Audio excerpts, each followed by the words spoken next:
Hello guys, in this video we're going to talk about how to buy crypto with credit card on your Trust wallet.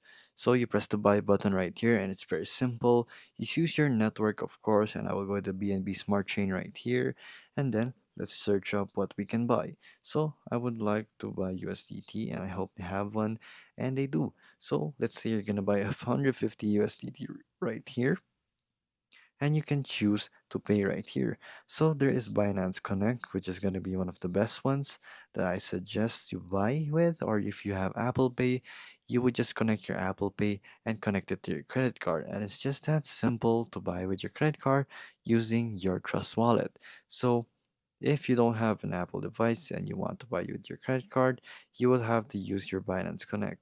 In Binance Connect right here, you will have to connect your credit card as a payment option basically in the settings. So when you go to settings, just look for your payment options in your settings right here in the top right corner and you can actually get to actually buy crypto with your credit card. And once you choose that option right there, you can just buy it with your Binance Connect and you'll be on your way.